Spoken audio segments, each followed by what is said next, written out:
Hello again, Kevin Orlowski. Good to Hi. meet you again, as always. And I've got lots of questions for you today. And I really appreciate that you're offering to answer questions. Uh, and there could be a lot of these. I think we should be thinking about doing a series of question and answers because you give us a lot of information. And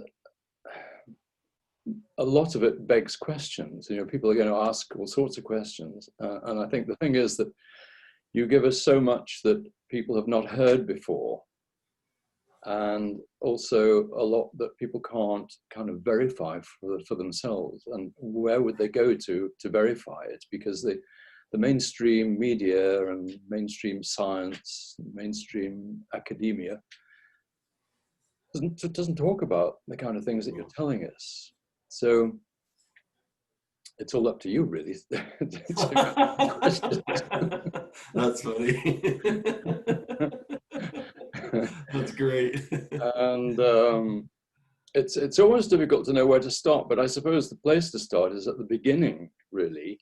You know, in fact, in the videos that you've been producing in the last few months, you haven't given us sort of the background, really, to what I'm calling magnetic energy to heal the planet, because that's what your website has been called all these years. Right, right. And as you've said in one of the videos, a lot of the material on the original site it doesn't appear there nowadays.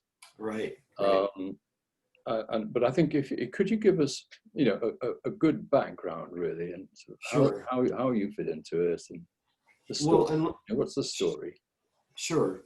So let me just say real quick that the magnetic energy model is it reinterprets our reality from a completely different angle than what we're used to.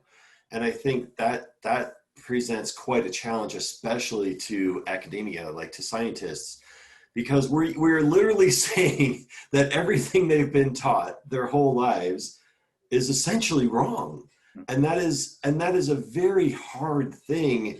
And even when you present proof, and we've seen this personally, even when you present someone with proof that the magnetic energy technology is real and that the principles behind it are accurate, it produces a whole series of reactions, especially in scientists, that everything from just flat out denial to anger to rage to just wanting to completely walk away or destroy the unit or whatever they want to do. And it produces all these reactions. And I think part of the reason I'm trying to produce videos on all these different topics is that it kind of gives the spiritual, the metaphysical, the paranormal side of it, like all these different sides of magnetic energy. So it's not simply trying to drill into, oh, this is just pure science and engineering, and let me just try to shove this down, you know, an engineer's throat or a scientist's throat. That's not the point of it. The point of this, like we've been discussing, is to bring the heart energy into this paradigm, into this model, and really do our best to not only have compassion for scientists, because think about it, if you spent your whole life learning something and you know for sure, and this is leading into my story, and you know for 100% sure that that's how things work, and then you find out, whoa, that's not how things work, it is really hard to grasp that. Yeah, you've got to have compassion, really, for Yes, so we many have. people. That's right. We have to have compassion. We have to have compassion for everyone, including the scientists that will ridicule this technology, that have ridiculed it, that said it's all complete BS. We still have to have compassion for them, because the thing is, it's not easy to accept something is completely different than everything you've paid for, your school, your grad school, everything. I mean, it's so back in the 70s and 80s, when we first started working with the technology, we were making progress. We were muddling along, essentially. We were learning things. We were learning some valuable things. The units were fascinating. They're working. And like a lot of things, there's a lot of speculation as to like, why is that really running? How is that really working? You know, And to try to fit it into a conventional framework, it was almost impossible. It was like, well, wait a minute, regular electrical engineering principles just simply cannot explain what's happening here. So we're muddling along, and then something extraordinary happened. And I still don't know why it happened. I don't know if this was contracted out, that we had this. This was a prearranged situation previous to this incarnation, which that's what I suspect it was, of course, from the point of view I'm coming from. But for whatever it is, beings, angelic beings of light and love, tremendous love, they came to us not only in astral realm, but in waking astral projection experiences and in physical reality. They came to us and basically said, we're going to help you work on this technology. We are going to help, because their love for humanity and their love for the planet was so off the charts. I mean, what else do you want to call it? It was a super high vibration. People would say it was angelic, it was divine, it was heavenly. It was an experience that was, and it went on for years. So, and of course, from our point of view, we absolutely, it was kind of a no-brainer. It wasn't a matter of, oh, we don't want your help. At that point, it was kind of like, oh, really? You think we're going to refuse this? I mean, they're blowing our minds. So they started essentially with communicating about the actual units, mistakes that were being made on the units, how to fix those mistakes, very detailed technical information. And then what they made sure of is that we verified the information we were getting from them. So we essentially, if you want to use the word, we proved that what they were giving us was accurate. And they did that over and over and over and over again with multiple units. And then what it really like turned into was this whole expansion of awareness, expansion of consciousness, and teaching us how the units are working, why they're working, and talking about universal processes and how things actually work, and how the theories and the laws that we've been going by are largely inaccurate, but more so than that, how we were interpreting our everyday phenomenon experiences, like simple things like plasma or electricity, and how it was working, how electronic circuits were working, and what's actually involved in that. Our interpretations and the conventional explanation for all of that was wildly inaccurate. And that's saying it nicely. It was wildly inaccurate. And what was really happening, they were explaining to us how electricity is really working, and what's really happening when you generate electricity, and then what's really happening when you generate magnetic energy and magnetic current, and the differences between those, and how the universe is really working, and how all systems are open, how energy is flowing in through everything, how the etheric model is truly way more accurate relative to the scientific models that have been produced on our planet in the last 100 or so years. The etheric model is far more accurate than the Einsteinian model, if you will. And so that Tesla was on the right track in so many ways. He just didn't have certain technology at the time and certain breakthroughs that he needed. But like the original person that my dad was working with, Rory Johnson, was highly guided.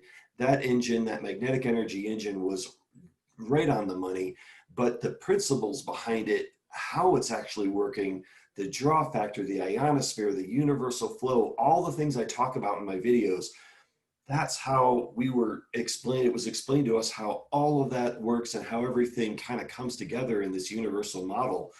And then it went on from there, explaining like phenomenon, like in our everyday lives and around the universe, to what we can expect to happen on this planet in the future. So that was back in like the 80s and 90s, and then certain changes that are going to be coming and taking place, and roughly when they would be taking place, and signs to look for, and what we needed to do, and how this technology was going to play a very vital role in the future of humanity and the survival of humanity and how we weren't the only ones involved in this process. There were other people around the planet being given downloads as well. So this was not unique to us. We were just a small part of a bigger puzzle, and just one little piece of this puzzle, and that there was a lot going on, and how the contamination from Earth was impacting other solar systems and other beings, and how it was being highly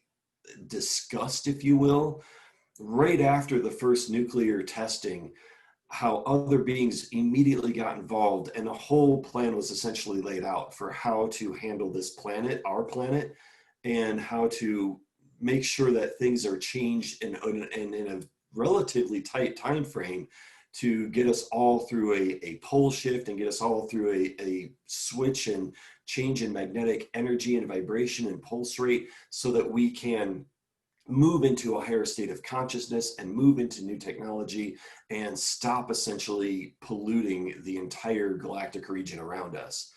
And so it was just this whole thing just unfolded and teaching us over and over. And that's kind of the nutshell of it. Okay, well, let's not go too far beyond that at the moment, because it's the most extraordinary story.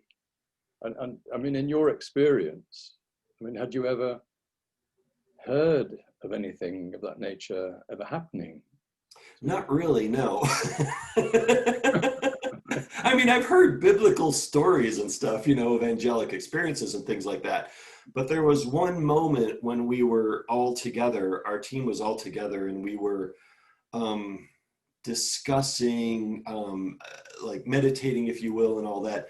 And two of these beings of light, and we were fully awake. I mean, don't get me wrong, we weren't sleeping or anything. We were wide awake.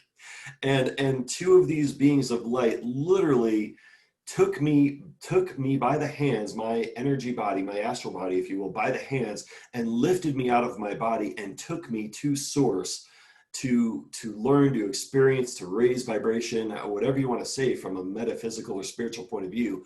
And it was beyond mind-blowing. I mean, it changed who I was. It changed me as a person, that experience.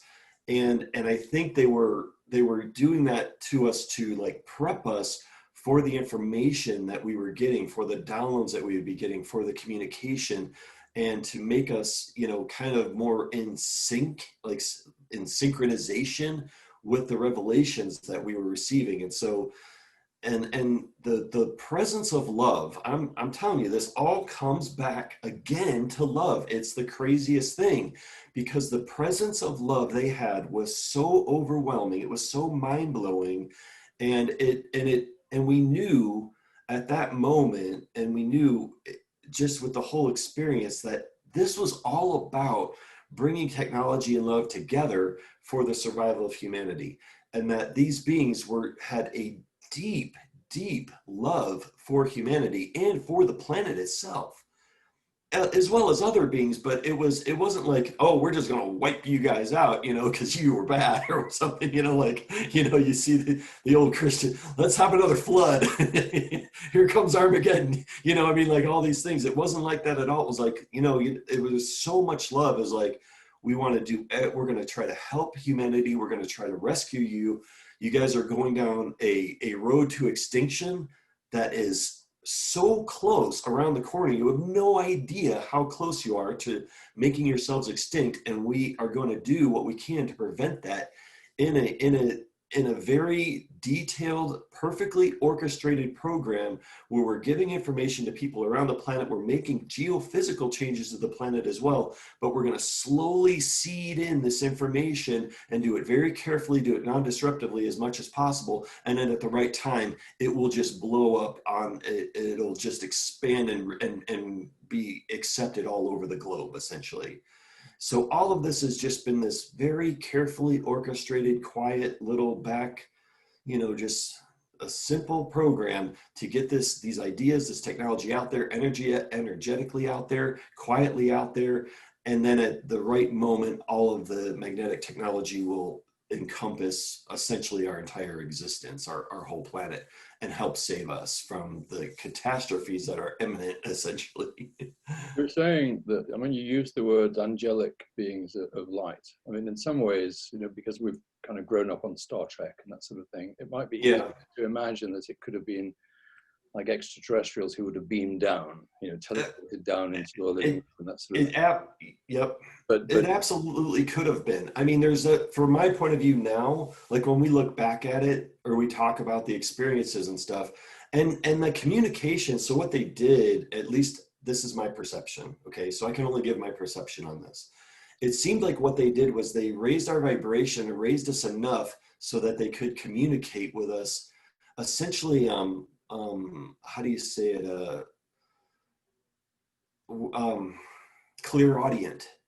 oh yes, yeah. So it was like a clear audience experience where you would hear them, like almost like hearing like a voice in your head, very clear, very loud.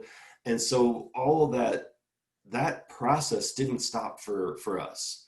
It still hasn't even stopped for me. So I mean, like if there's something I need to know, or if there's some meeting I need to go to, they'll whisk me off, or I'll, get a message or a revelation or something, so if there's anything I need to know, I'll still be told it. But whatever it is, they were trying to help us. And yeah, you know what? Were they aliens? I don't know. Were they simply angelic from an angelic realm, a much higher realm, or part of our future? I don't know. All I know is that their presence was like pure love, pure light, and they made it very clear that they had the highest of intentions for humanity and for the planet. And it's funny because you think, well, you think about the scientific discoveries that have taken place over time, including Tesla, and how they had visions, revelations, extraordinary experiences, dreams, things that they can't explain. So when you really look back into stories, so many of our ideas throughout the ages have come from these extraordinary experiences where people have had visions, dreams, visitations.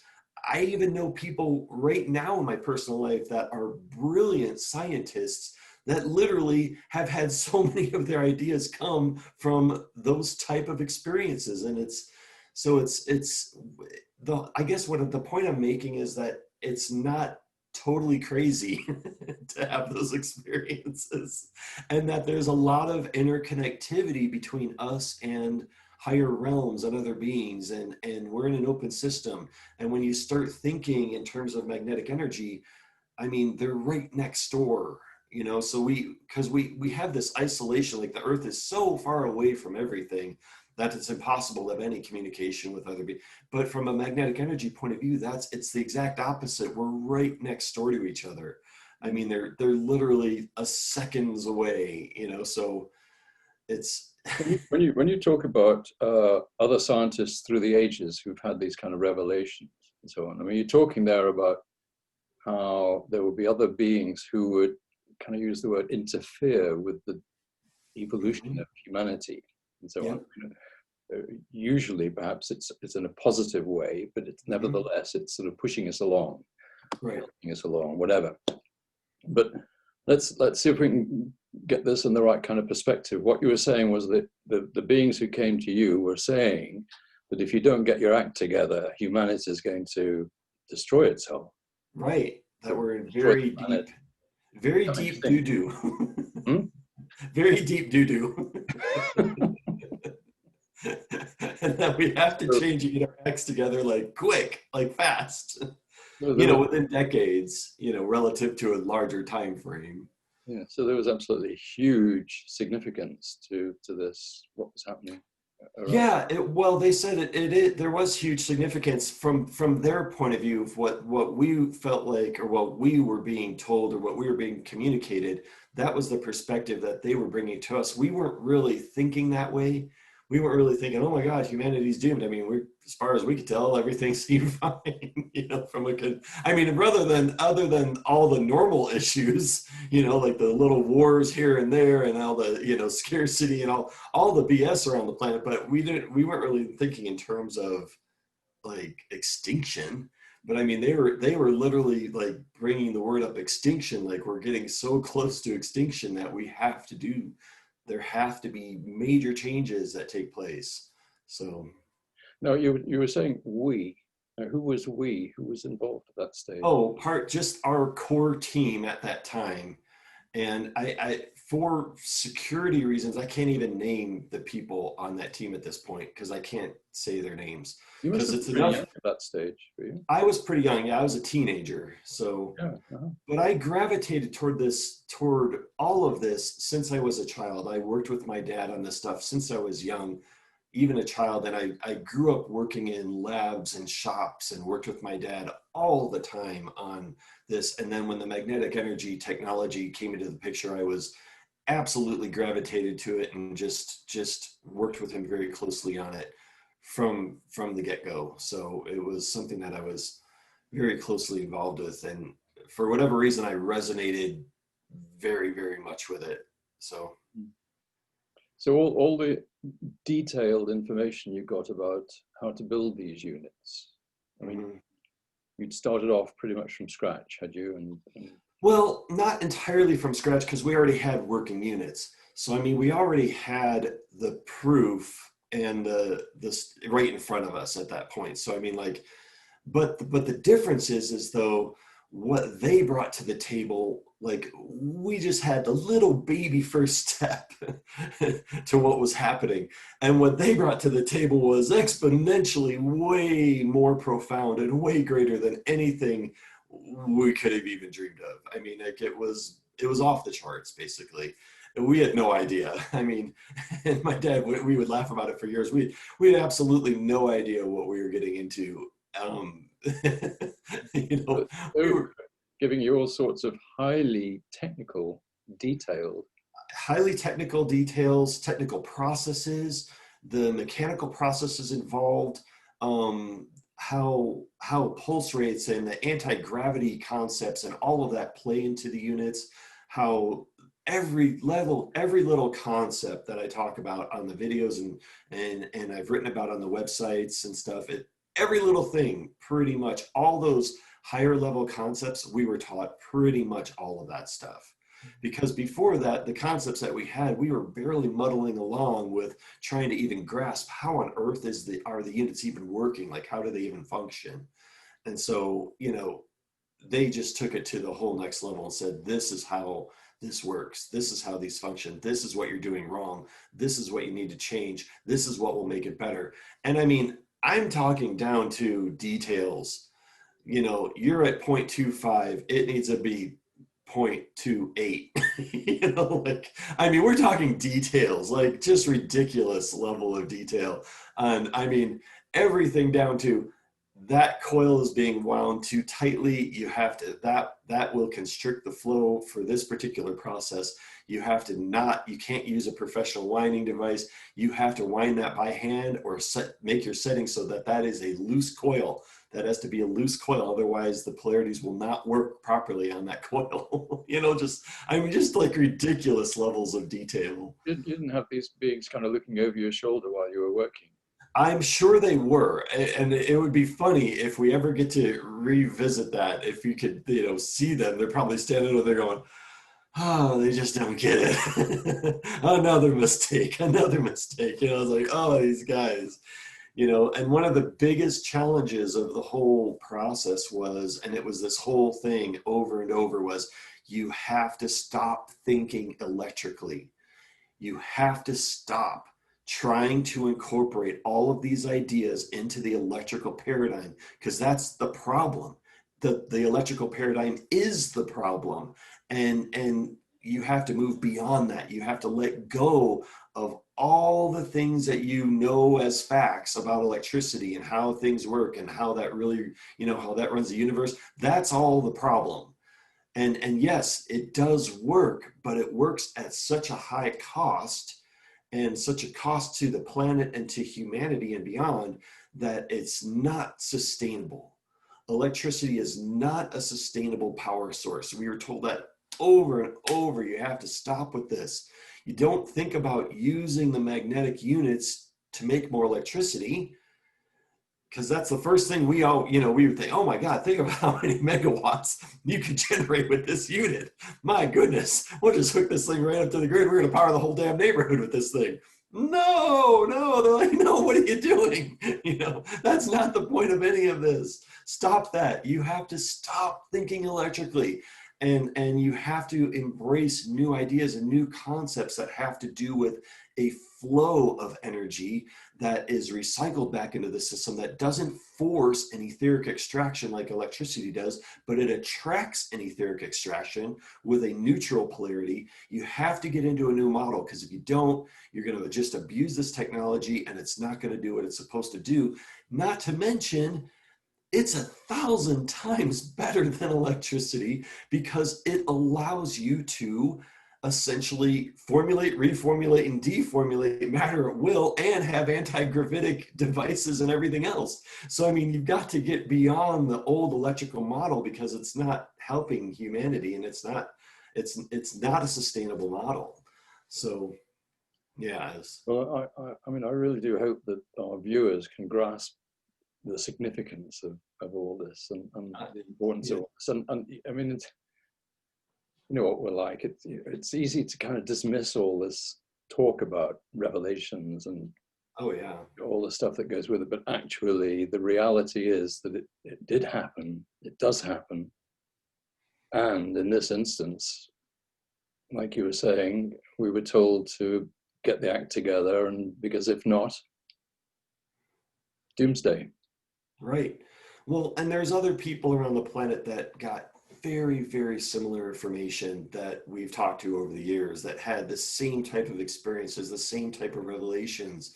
And I'm hesitant to talk about it, because from a scientific point of view, if you will, not that I'm a scientist, but from a scientific point of view, it does kind of devalue the information.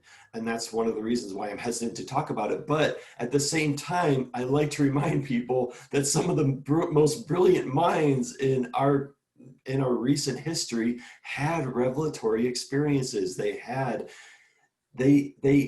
got a lot of their ideas in ways that they can't explain and don't understand, including Tesla, including Steinmetz, including even Einstein, and including the list is a long list.